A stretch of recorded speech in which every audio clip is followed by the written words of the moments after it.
Question number one, and this is from Ed from YouTube. Thank you so much for the question. I made a video on feeding bones to dogs and how often, whether dogs need bones, whether bones are part of the dog's diet, which they are. They should comprise about 10% roughly of your dog's diet, and they are very, very beneficial. They satisfy the need to chew. They are one of the 6 animal freedoms, which is the freedom to chew and the freedom to express themselves. And also they are a wonderful, wonderful tool for your dog's dental health.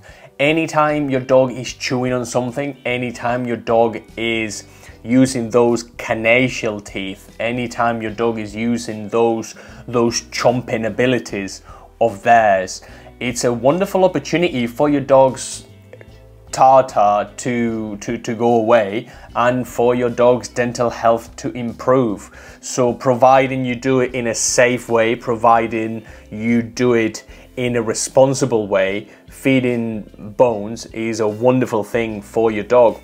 Nevertheless, Ed asks, you mean uncooked, non-bearing meaty bones or ground bone into powder? This is a wonderful question actually, because if you are feeding any kibble on the market that is worth any sort of salt, they will include carcass, and they will powder that carcass or any bone in order for the food to be complete, because roughly speaking, your dog's whole prey ratios or your dog's diet should comprise of 70 to 80% lean meat, 10% offal, of which 5% is liver and 10% is bone. And these percentages are obviously, they tend to be a bit disparate, so they're not exact. They are give or take sort of percentages. So anytime you feed a kibble, that kibble is naturally going to add, that's going to contain some sort of bone, but that bone is obviously grounded into powder, as Ed says. I was talking about raw meaty bones in terms of, yeah, just the bone. You can buy ostrich bones, you can buy different bones, you can buy antlers, you can buy venison legs from your local pet shop, you can buy all sorts of things for your dog's dental health. No, I'm not talking about bone that is powdered and put into kibble. I am talking about additional chews you can give your dog in order for your dog to have that dental health checkup, as it were, on a regular basis. And it's a wonderful thing, you know. It's natural, your dog will love it, your dog will recognize it, and your dog will be entertained. It's good for training, it's good for your dog to keep occupied. It's part of what they are meant to do, it's part of their natural being. You would be hard pressed to find something better than a bone to give a dog. Not to be redundant there and not to make a joke. So yes, absolutely. I was on the phone the other day with a lady who was asking if we sold Purina Pro Plan puppy, and it spurred a couple thoughts that I want to share with you. And the thoughts aren't very good. The thoughts are a bit sad. Let me tell you something.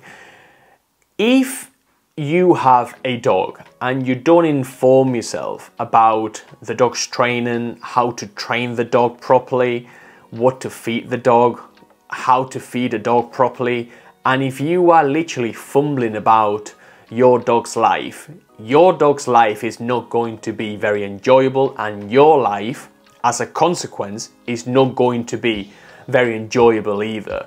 And feeding your dog incorrectly has to be one of the most heartbreaking things someone can ever do, because it can only be detrimental to your dog's health and to your pocket in the long run. Let's just have a little look at Purina Pro Plan puppy, and we have as first ingredient premium chicken 20%, which is wonderful. I love saying that the first ingredient is meat, and they say it's premium chicken, whatever premium chicken is, but it's premium chicken nevertheless. I am not going to disparage it. And then we have back and breast, so 20% including back and breast, which is okay. But then we get into dried poultry protein, which is unspecific. We do not know where that protein comes precisely. They just say poultry. We then go into the wheat, into the soy meal, into animal fat, again, which is unspecific. Rice, 8%.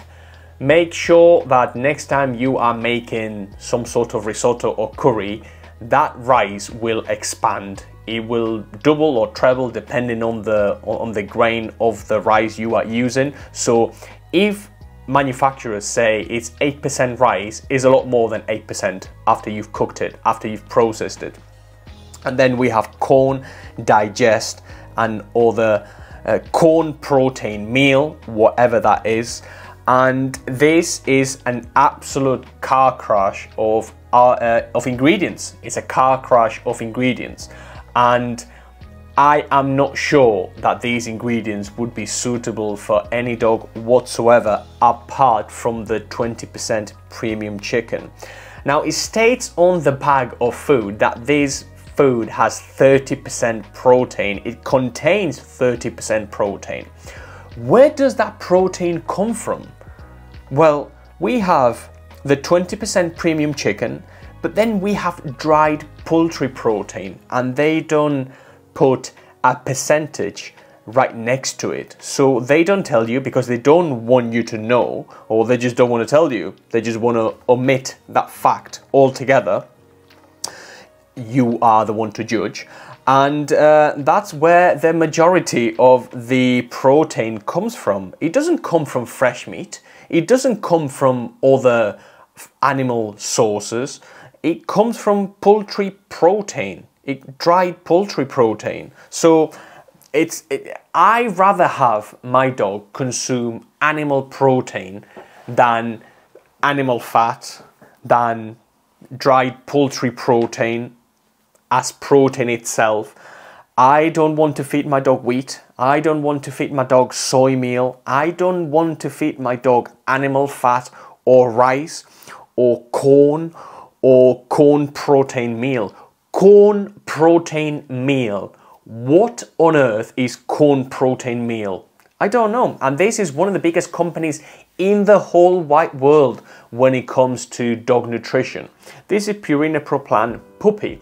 And my conclusion, apart from telling the lady that I would not touch Purina Pro Plan Puppy with a 10-foot barge pole, was that it's very sad whenever we see people ask in our branches for products that aren't the best for dogs. They are not appropriate, they're not biologically appropriate, they don't contain the best ingredients or even marginally any good ingredients whatsoever.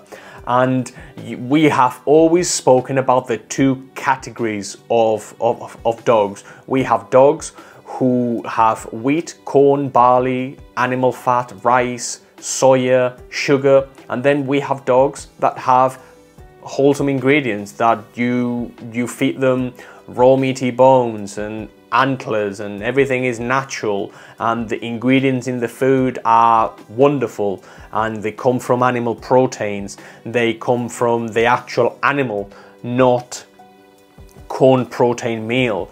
And it's frustrating, it's sad, it's very, very sad. And I told this lady that we would not sell anything like this out of principle. We don't sell anything like this, and we could make more money, but we have chosen not to. We have chosen to side with you and with your pet, and we will not sell anything that's just not very good. So yeah, that's my opinion on Purina Pro Plan Puppy. Bong Hits and Love on YouTube. Could you tell me if I have a Jack Russell with tummy problems, and the particular brand of dog food he's feeding says it has live bacteria for digestive health? Well, thank you so much for the question. And there's a couple things that I want to delve into. The first one is probiotics, by definition, have to be alive. It's live bacteria. Live bacteria is live bacteria. It goes off very, very quickly. It doesn't last long on the shelf. So let's take natural yogurt, for example. If you buy something organic, if you buy something pretty good, unless it has a ton of preservatives, unless it has a ton of added chemicals and that sort of thing, it will only last 2, 3, 4 days tops.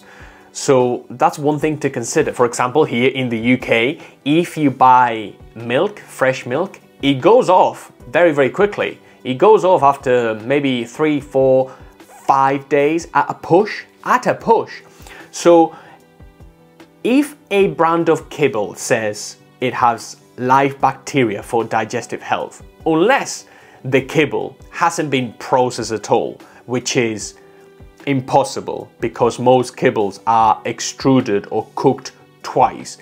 Even if the extrusion process, or even if they gently dehydrate the kibble, for example, some of the best kibbles are very minimally processed, they are gently dehydrated, and they are able to preserve a lot more of the nutrients. But live bacteria is live bacteria. Even in the best case of the best kibble on the market, that is going to be processed, that's going to not have live bacteria in it. Maybe it had live bacteria when it went into the blender, when it went into the actual recipe, but after it has been processed, even if the kibble is wonderful, I wouldn't bet that that kibble has live bacteria for digestive health. So instead, I am going to give you some other stuff you can do to boost that gut. The first thing would be to assess if your dog has any sort of allergies, and you can request a blood allergy test from your vet. They are very costly, between $500 and $1,000, the equivalent.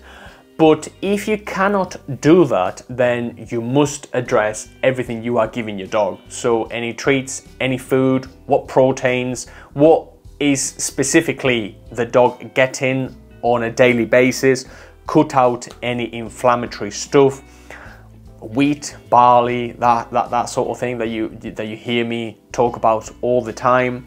And then I would introduce maybe a probiotic. You can try natural yogurt, you can try natural psyllium husk, you can try things like chia seeds, you can try insoluble fiber as well. Anything with fur on, is like rabbit ears or lamb ears or that sort of thing. That tends to do really, really well. But I don't want you to try all these at once. You can go marshmallow root, you can do slippery elm, you can buy tree bark powder. We stock tree bark powder and it works really well. We can have it as well. It's a natural remedy. But I don't want you to give the dog 55 things at once. I want you to try the dog on different things and touch base on different things with different things. But I would try the dollop of yogurt in your dog's food every day and see if that helps. And that will be live bacteria, because you can actually see that yogurt is expiring in 2, 3, 4 days. But any claims from any kibble that contains live bacteria, when all you get is a dark pellet of dog food, they are very dubious at best. So yeah. And by the way, if you want to contact us, you can do so by going to thepetquarter.co.uk and click on the tab consultation. We will be very happy to assist you and go through the particular problem you are having. Whether that's an allergy, what food is best, what to do whenever you buy raw food, whatever you need, we are here to help. www.theirpetquarter.co.uk, consultation, and all the resources are there. I also wanted to touch on subscription businesses, because we get a lot of people who come to our branches and they buy from subscription businesses. And there's two things that I want to say about subscription businesses. First is, some subscription businesses are absolutely wonderful. They are incredible. You know, they provide a good service, good food, and that's it. They are ethical companies, and that's wonderful. That's something we like to see whenever we look at dog food. But unless you are very meticulous and unless you know precisely how much you are going to be giving your dog, there's always going to be a case or a time where you are short on food and you are going to have to buy something else from the shop. And these costs can add up to your food bill. So if you are paying a premium for a premium service, make sure you don't have to add anything else on top of that. And the second thing is that some of these subscription businesses, and I'm torn between this, because I am all for a free market. But if all these companies just want you to buy from them and not from your local pet shop, or not even go to a pet shop or a shop, full stop, that shop is probably going to close. And there is an argument that if you only buy from subscription services and you only buy from Amazon and you only buy from your whatever, and everything is done online, things that you actually like your local pet shop or Pets at Home or whatever, they will close. They will no longer be needed.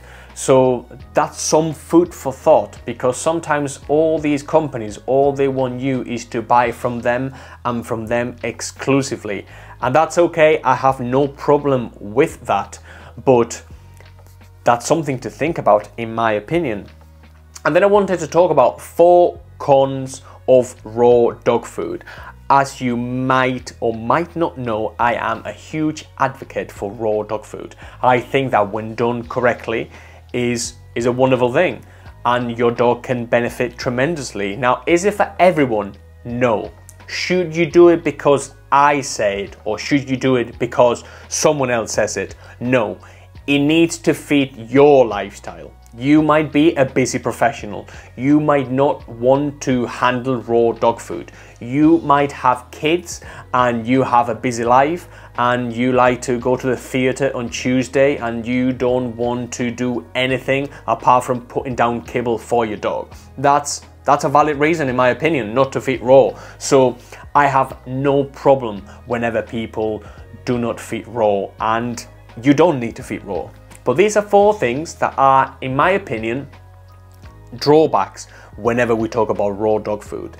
The first one is, if you have a fussy dog, and this is something I don't hear many people talk about. If you have a fussy dog, the standard advice is to barter with the dog's daily allowance of food to train them, or if they are being fussy, to barter and to take away the food and then put the foot down after 12 hours or the next day.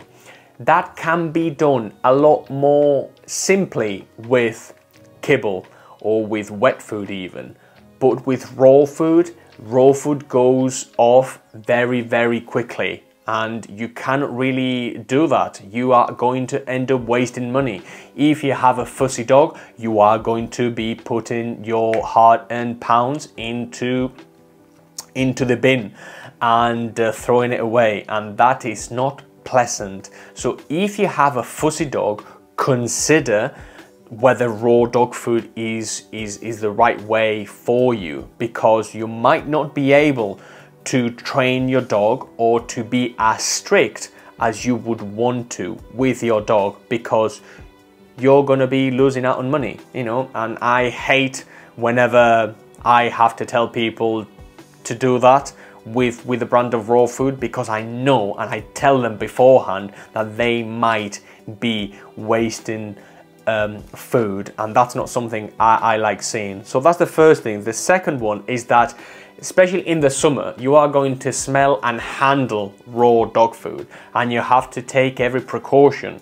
Now, there's some hysterical people talking about salmonella, talking about cross-contamination, and talking about all sorts of things when it comes to raw dog food. But I am talking to responsible raw feeders. I am talking to adults in the room. I'm not talking about, you know, any Tom, Dick and Harry that does this sort of thing. I am talking about people who are reasonable. I'm not talking to people who are not reasonable. So even to those people who are reasonable, you are going to have to handle raw dog food, and there's more and more people that come into our branches and they say, listen, I'm vegan, or I'm pescatarian, or I don't really agree with meat for myself, but I feed meat to my dog or cat. But maybe raw dog food is a step too far. Fine, no problem at all. That's a perfectly reasonable thing to say. If you are vegan, or if you don't want to be dealing with some smells maybe, or handling raw dog food, then don't do it. You don't have to do it. You know, this is a free country, and you should not be pressured by anybody whenever it comes to what to feed your dog. The third thing is doing it correctly, and this is something I sometimes side with vets on. Vets will, for lack of a better word, rubbish all over raw food, and we see their side sometimes, because first of all, not many vets will entertain raw dog food, but the ones that do, they want people to do it correctly. They want people to be clued up on it. We see so many people feeding raw food with 40% bone, or just feed the dog one protein, no bone, no liver, no offal, no nothing, just the lean meat. And those create imbalance, huge imbalances. Oh, my dog loves tripe, so I only give my dog tripe, raw tripe.